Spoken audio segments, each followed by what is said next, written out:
Welcome to the Deep Dive, where we plunge into dense information to pull out the most compelling insights. Imagine you're preparing for a meeting, but instead of corporate strategy, our mission today is to navigate the dramatic landscapes of three of William Shakespeare's most renowned tragedies. Precisely. You've handed us the complete text of Othello, King Lear, and Macbeth. So our task really is to distill the core narratives of these, well, monumental works, making their intricate plots accessible and hopefully engaging. Yeah, our deep dive today will explore the unfolding events of each play in sequence, and then try to uncover why they've stuck around for centuries, why we still call them true classics. What fundamental truths about, the human condition do they reveal that still resonate with us today? It's a fascinating challenge, definitely. Okay, let's unpack this. Let's start our journey with the tragedy of King Lear. This one just plunges us straight into, well, a royal folly.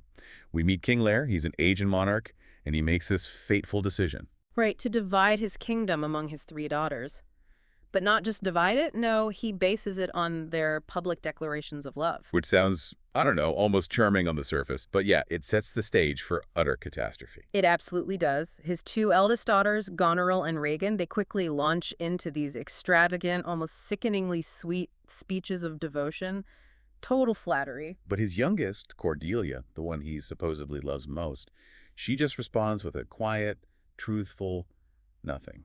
It's such a powerful moment, isn't it? It really shows that stark contrast between, superficial flattery and genuine understated love. And Lear, in his, I guess, blinding pride and fury, he just cannot bear this honesty. He disowns Cordelia right there on the spot. Yeah, and banishes his loyal Earl of Kent just for daring to speak up for her. He famously warns him, "Come not between the dragon and his wrath." So what's really at play here? Is it just pure arrogance, or is there something, I don't know, deeper going on with Lear's rashness? It's a profound cocktail of both, wouldn't you say? It's definitely the arrogance of absolute power, but maybe also a deep-seated insecurity, like he needs that external validation. That makes sense. This moment isn't just about a king losing his temper. It's a chilling reminder of how pride can blind us to genuine affection, shattering trust in an instant. Yeah. But Cordelia, she finds this unexpected fortune. Right, she does. Despite having no dowry now, the King of France recognizes her true worth.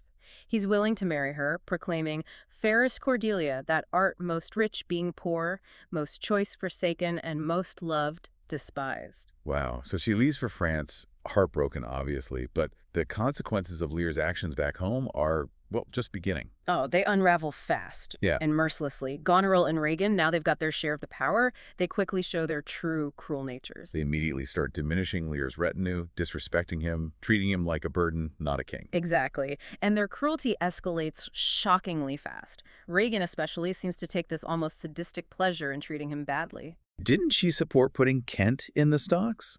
Even though Kent was still loyal, just in disguise. She did. "Till noon.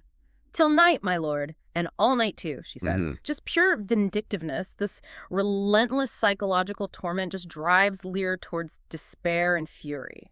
His descent into madness is, it's absolutely heartbreaking to follow. You hear that famous curse on Goneril, how sharper than a serpent's tooth it is to have a thankless child. And eventually he flees into that terrible storm. His sanity just erodes further, right? Declaring himself a man more sinned against than sinning. It's such a powerful image, isn't it? A man stripped bare, facing the elements, mirroring the storm inside his own mind. And all through this, the fool stays with him. Yeah, the fool. Yeah. Offering this poignant, almost prophetic commentary. He really acts as Lear's conscience, doesn't he? Reminding him, "Thou hadst a little wit in thy bald crown when thou gavest thy golden one away." Cuts right to the heart of it. It really does. It highlights that sometimes the most profound wisdom comes from, unexpected places. But Lear's story isn't the only tragedy unfolding here. Shakespeare masterfully weaves in this powerful parallel subplot. The Earl of Gloucester and his two sons. Yes. Edmund, the illegitimate son, and Edgar, the legitimate heir. It's almost a mirror image of Lear's family drama, isn't it? It's uncanny. It shows how easily deception can poison even the closest relationships. And Edmund is a master manipulator. He cunningly schemes to disinherit Edgar using forged letters, lies. He totally plays on his father's credulity. He knows his father's too trusting. Exactly. He even says a credulous father and a brother noble whose nature is so far from doing harms that he suspects none. It's a stark warning about how vulnerability to manipulation can be its own kind of tragic flaw.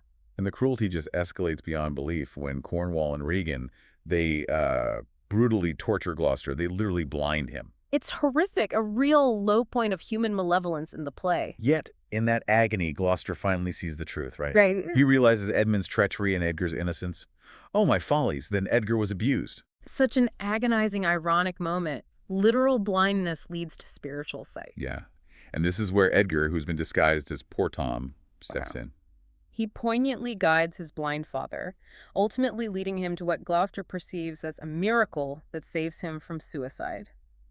It's one of the play's few sort of redemptive threads, profound loyalty and compassion shining through all that suffering. So the climax comes when Cordelia returns to Britain. She's leading the French army. Right, but not really for conquest. It's to rescue her father. And there's that brief, incredibly tender reunion where Lear seems to regain some sanity. He asks her, "Pray you now, forget and forgive. I am old and foolish." It's such a fragile moment of grace, isn't it? A glimpse of the love that was just so carelessly thrown away at the beginning. But this being Shakespearean tragedy, it doesn't end there. Not quite. The French army is defeated, Lear and Cordelia are captured, and there's this final desperate twist where Edmund tries to do good, orders a reprieve for Cordelia, but it's too late. And Goneril and Regan. They meet their own horrific ends. Goneril poisons Regan over their shared desire for Edmund and then kills herself. And Cordelia. In the most heart-wrenching moment, she's executed, hanged, on Edmund's earlier unrescinded order. Oh, Lear's final moments are just agonizing. He comes in carrying her body, howling, how, oh, you are men of stone. The grief is just overwhelming. He dies basically of a broken heart, repeating never, never, never, never, never. It leaves you just shaken. A stark depiction of suffering, misjudgment, justice, loyalty, love, despair, all of it. It really is a timeless exploration of humanity's darker sides, but also maybe its nobler ones too, hidden in there. What an intense journey. Okay, wow. So, having explored Lear's devastating consequences of misjudgment, let's maybe pivot now to a different kind of tragic spiral. One ignited by ambition in the bloody world of the tragedy of Macbeth. Right, so this play starts with Macbeth. He's a brave Scottish general, and his loyal friend Banquo. They're just returning from a victorious battle. And then they run into the witches. Exactly, the three weird sisters out on the heath. And they give these prophecies, don't they? They hail Macbeth first as Thane of Glamis, which he already is, then Thane of Cawdor, and then the big one, King Hereafter. And they have something for Banquo, too. Mm-hmm. They prophesy that Banquo will get kings, though thou be none. So his descendants will be kings, but not him. It's all very cryptic and chilling. What's truly chilling, I think, isn't just the prophecy itself, but how quickly part of it comes true. Right. Almost immediately, Ross and Angus arrive with news from King Duncan. Macbeth has been named Thane of Cawdor. And that immediate validation, that partial fulfillment, it just ignites Macbeth's ambition, doesn't it? It does, and maybe even more importantly, it fuels Lady Macbeth's ambition, which seems even fiercer. It shows how quickly, external validation can feed a darkness that was maybe already there, latent. Yeah, Lady Macbeth's reaction is intense when she gets Macbeth's letter about this. June immediately worries he's too full of the milk of human kindness to do what needs to be done, to take the fastest route to the throne. And then she gives that terrifying speech, invoking spirits to unsex me here and fill her with direst cruelty. Absolutely. She wants to ensure the regicide, the murder of the king, happens. She's leaving no room for doubt or compassion, basically sacrificing her own nature for power. So the descent into tyranny is pretty swift and brutal after that. King Duncan arrives at their castle. Trusting, honoring Macbeth, completely unaware. Macbeth hesitates initially. He has doubts. He does, but Lady Macbeth really pushes him, goads him, questions his manhood, and her pressure overcomes his qualms. He commits the murder, and immediately the guilt, the paranoia, it just consumes him. Right. He hears that voice crying, Glamis hath murdered sleep, and therefore Cawdor shall sleep no more. Macbeth shall sleep no more. It's the psychological fallout that really grabs you. The cover-up starts right away, too. Macduff discovers the body. And Macbeth, pretending to be furious, kills the king's guards, the grooms, to silence them. Very convenient. And Duncan's sons, Malcolm and Donalbain, they flee. Wisely. Which makes them look guilty, of course. But Macbeth's fears aren't over. He remembers the witch's prophecy about Banquo's kids becoming kings. So he orders Banquo's murder. Yes. Though, crucially, Banquo's son, Fleance, escapes. That's a critical loose end for Macbeth. And this leads to that incredibly unsettling scene at the banquet. Ah, Banquo's ghost. Yeah. Its appearance, visible only to Macbeth, is just this stark manifestation of his unraveling sanity. He's shouting at an empty chair, "Avaunt, and quit my sight! Let the earth hide thee!" It's not just a ghost story. It's like we're seeing inside his tormented mind. Exactly. So, driven by this growing paranoia, Macbeth goes back to the witches. And gets more prophecies. More ambiguous ones, yeah. He's told none of woman born shall harm Macbeth. And also that he won't be vanquished until great Birnam Wood to high Dunsinane Hill shall come against him. Which sounds pretty impossible. He must feel invincible after that. He seems to. And misinterpreting these prophecies feeling secure, he commits another ruthless act, ordering the murder of Macduff's wife and children. Just brutal. But the fall is coming, isn't it? Lady Macbeth starts to break down too. Oh, definitely. Tormented by her guilt, she starts sleepwalking, trying to wash imaginary blood from her hands, muttering, "Here's the smell of the blood still. All the perfumes of Arabia will not sweeten this little hand." Her death is reported later, almost as an afterthought. It's clear the guilt just consumed her. Meanwhile, Malcolm, Duncan's son, and Macduff, now seeking revenge, they lead an English army against Macbeth. And they have that clever strategy with Birnam Wood. Yes, cutting down branches to disguise their numbers as they approach Dunsinane. So Birnam Wood does seemingly come to Dunsinane Hill, fulfilling the prophecy in a way Macbeth never imagined. Brilliant, dramatic irony. Macbeth makes his last stand, defiant, but increasingly isolated in his castle. Right, and in his final showdown with Macduff, that none-of-woman-born prophecy gets chillingly undone. Because Macduff reveals. He was from his mother's womb, untimely ripped. Caesarean section, not technically born in the usual way. Wow, that line always gives me chills. It's a fantastic twist. So Macduff kills Macbeth, ending his tyranny. Malcolm is hailed as the rightful king of Scotland. It's such a gripping exploration of ambition, guilt, the supernatural, violence, retribution. Just so much packed in there. Profoundly impactful, absolutely. Okay, finally, let's turn to the tragedy of Othello, More of Venice. This one feels, I don't know, maybe more intensely personal, a devastating story of love, trust, and ultimate destruction. It really is. We start with Othello, the respected Moorish general in Venice, who has secretly married Desdemona, a beautiful Venetian noblewoman, daughter of Senator Brabantio. And maybe we should just quickly touch on that term more. In Shakespeare's time, it generally referred to someone of North African or maybe Middle Eastern descent, often with dark skin. It adds this crucial layer of otherness right from the start. It absolutely does. And it becomes central to the tragedy. This secret marriage immediately lights the fuse for Iago's malice. Right, Iago, Othello's ensign, his junior officer. And he hates Othello deeply, primarily because Othello promoted Michael Cassio over him. So his first move is pure venom. Pure venom. Inciting Desdemona's father, Brabantio, using these crude, racist images about Othello and Desdemona, shouting about, "An old black ram is topping your white ewe." It's a calculated attack, playing directly on prejudice. Brabantio is enraged, obviously, accuses Othello of witchcraft, right? Thou hast enchanted her. He can't believe his daughter would choose Othello otherwise. But Othello gives this incredibly eloquent defense to the Duke and the senators. Explaining how Desdemona fell in love with his stories, his life, his struggles. I saw Othello's visage in his mind, he says, not magic. It's a powerful testament to their bond. And then Desdemona herself confirms it, powerfully declaring her love and duty to Othello, choosing him over her father. "Let me go with him," she insists. So the Duke sanctions the marriage, and Othello is sent to Cyprus to command the Venetian forces against the Turks. Right, accompanied by Desdemona, Iago, and Iago's wife, Emilia, who is Desdemona's attendant. This seems like a moment of triumph, maybe, but it's really just setting the stage for Iago's cruel game. Once they get to Cyprus, that's when the web of lies really starts spinning. Oh, yeah. Iago's soliloquies, where he speaks directly to the audience, reveal his intricate, multi-layered plan, basically convince Othello that Desdemona is cheating on him with Cassio. So his first move is targeting Cassio. Exactly. Gets Cassio drunk, engineers a brawl, gets Cassio demoted. Iago smugly says, "I'll beat the knave into a twig and bottle." It's just masterful manipulation, isn't it? Diabolical. Truly. And then he uses that handkerchief. Ah, the handkerchief. It's Yeah. so important. A special gift from Othello to Desdemona.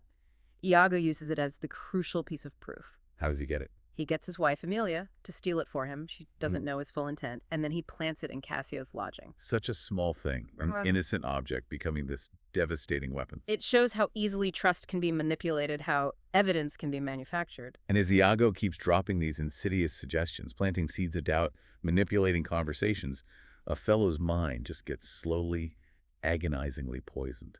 You witness this tragic descent, don't you? From a noble, confident general to this tormented, rage-filled man consumed by jealousy. He laments, "My heart is turned to stone. I strike it, and it hurts my hand." It's chilling to watch him crumble, just completely lose himself. And the tragic conclusion is swift and devastating. Othello confronts Desdemona. He's completely convinced of her guilt by now. Despite her desperate pleas of innocence, crying, "Oh, falsely murdered." Despite everything, he strangles her in their bed, an act born entirely of delusion, fueled by Iago's relentless lies. But the truth has to come out. It does. Amelia, Iago's wife, discovers the murder. And despite Iago threatening her, she courageously reveals his villainy, exposing the whole plot and Desdemona's innocence. She proclaims, "I will be hanged if some eternal villain have not devised this slander." King Iago murders her for exposing him. A final, horrific act of self-preservation that completely unravels his scheme. Othello's realization must be horrific. Agonizing, he cries, "O thou Othello, thou wert once so good." Overwhelmed by despair, remorse, the horror of what he's done, he kills himself. Calling himself an honorable murderer, if you will, for naught I did in hate, but all in honor. Trying to reclaim something. Perhaps a final, desperate attempt to make sense of his actions, to reclaim his lost honor, even in death. And what happens to Iago? He's captured. But in a final act of chilling, defiant malice, he refuses to explain why he did it all, just says, "Demand me nothing. What you know, you know." He's sentenced to torture, leaving his pure malevolence disturbingly unexamined. Wow. It's such a profound exploration of jealousy, manipulation, trust, prejudice, the destructive power of suspicion.